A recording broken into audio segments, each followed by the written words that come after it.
अपने भीतर के सत्व गुण को बढ़ाने के लिए सात्विक आहार और सात्विक दिनचर्या के साथ साथ जरूरी है सद्वृत्त, यानी आपके विचार और आपके कर्मों में भी सात्विक आचरण होना चाहिए। तो चलिए जानते हैं ऐसे कौन से विचार और आचरण हैं जो आपको सात्विक बनाते हैं।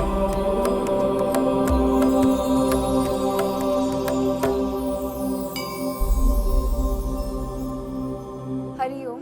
सात्विक जीवन में आप सभी का स्वागत है।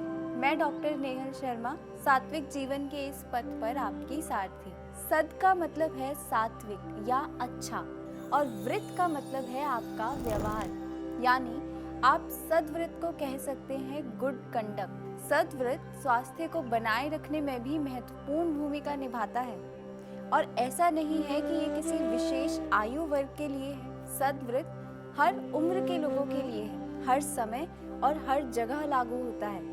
आपका व्यवहार कैसा होना चाहिए अपने स्वयं के प्रति, समाज के प्रति, यही सब हमें सीखने को मिलता है सद्वृत्त में। सद्वृत्त का पहला चरण है सदैव सत्य बोलना। अब ऐसा क्यों? क्योंकि असत्य बोलने से आपका मानसिक स्वास्थ्य खराब होता है। जब आप झूठ बोलते हैं तो इसका अर्थ है कि आपको अब वो एक झूठ को छुपाने के लिए अनेकों नए झूठ बोलने पड़ेंगे। दूसरा, आपको हमेशा स्मरण में रखना पड़ेगा कि आपने ये झूठ बोला था, और आप कभी असत्य बोले गए वचनों को भूल नहीं पाएंगे। बस ध्यान में हमें ये रखना है कि सत्य बोलते वक्त आप ऐसा कुछ ना बोलें जिससे किसी अन्य का अहित हो जाए। सद्वृत्त का दूसरा चरण है आपकी वाणी से संबंधित। आपको उचित समय पर हितकर, मर्यादित, मधुर और अर्थपूर्ण वचन बोलने का प्रयास करना चाहिए। आपके मुख से निकले हुए शब्द कभी वापस नहीं आते, इसलिए हमेशा प्रयासरत रहिए कि आप अपने शब्दों से किसी को आहत ना करें, क्योंकि ये एक ऐसा एक्शन होता है जिसे आप रिवर्स नहीं कर सकते। आपको क्रोध आया है या आपको एंजाइटी हो रही है तो कुछ देर के लिए शांत हो जाइए। जब आपका मन शांत हो तभी आप आगे की वार्ता करिए। सद्वृत्त का अगला चरण है अपनी जरूरत के सभी सामान, मिनिमल वस्तुएं आप अपने साथ लेकर चलिए, क्योंकि अगर आपको किसी भी तरह का डिस्कम्फर्ट होता है जिससे बचा जा सकता था तो आप परेशान हो जाते हैं, और परेशानी में, डिस्ट्रेस में हो सकता है आप क्रोध करने लगे या आप अपने सात्विक आचरण से विमुख हो जाएं, और आपके कॉन्फिडेंस में भी इन सब से कमी आती है। जैसे पुराने समय में लोग हमेशा पगड़ी पहनते थे या छड़ी रखते थे, इससे वर्षा, हवा, धूल, सूर्य की गर्मी का प्रभाव नहीं पड़ता था। शारीरिक स्वास्थ्य के दृष्टिकोण से भी आपकी त्वचा और नेत्रों पर अहितकर प्रभाव से ये वस्तुएं बचाती थी। इसी प्रकार छड़ी पकड़कर ही लोग पहले जाया करते थे। इससे अनेक प्रकार के सरीसृप, जंगली या सींग वाले जानवरों का भय दूर होता था। अब देखिए, विपत्ति मनुष्य पर कभी भी आ सकती है, और स्वयं के प्राणों की रक्षा का प्रबंध करने में कुछ गलत नहीं है, बल्कि ये जरूरी है जिससे आपके अंदर का भय दूर रहे। पर ये केवल विपत्ति काल से बचने के प्रबंधन है, क्योंकि वास्तव में सात्विक जीवन हिंसा करके आप नहीं जी सकते। सद्वृत्त का एक और चरण है आपका स्वयं के शरीर के प्रति भी आचरण सद होना चाहिए।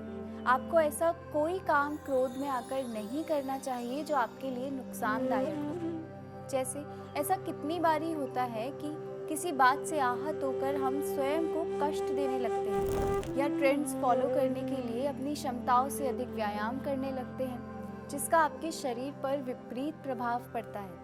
और अंत में आपको अपने हाइजीन का ध्यान रखना है।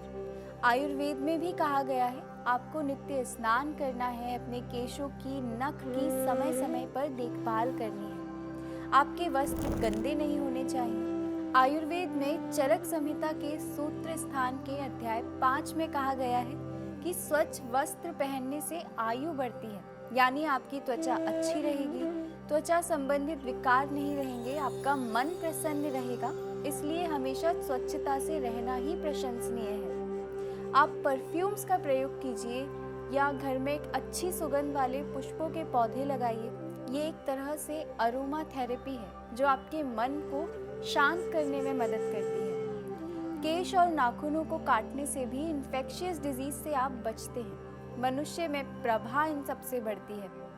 साथ ही आपके आसपास भी स्वच्छता होनी चाहिए, क्योंकि अस्वच्छता में राजसिक और तामसिक गुण आपके ऊपर बहुत जल्दी हावी होते हैं, जो आपके सात्विक जीवन में बाधा लाएंगे। इन सद्व्रत के निरंतर अभ्यास करने से मन को संतुलन और शांति मिलती है। ये एक तरह से शरीर और मन की अच्छी और संतुलित स्थिति बनाए रखने के लिए एक आचार संहिता है। इनका पालन करके व्यक्ति एक साथ 2 लक्ष्य प्राप्त करता है, एक आरोग्यता और दूसरा अपनी इंद्रियों पर विजय। अगर आपको हमारा ये वीडियो पसंद आया हो तो इसे लाइक और शेयर ज़रूर करें, हमारे चैनल को सब्सक्राइब करें, और अगर आपके कोई सुझाव या सवाल है तो हमें कमेंट करके ज़रूर बताइए। हम आपके सभी विचारों का स्वागत करते हैं। धन्यवाद। मिलते हैं हमारी अगली वीडियो में। हरि ओम तत्सत।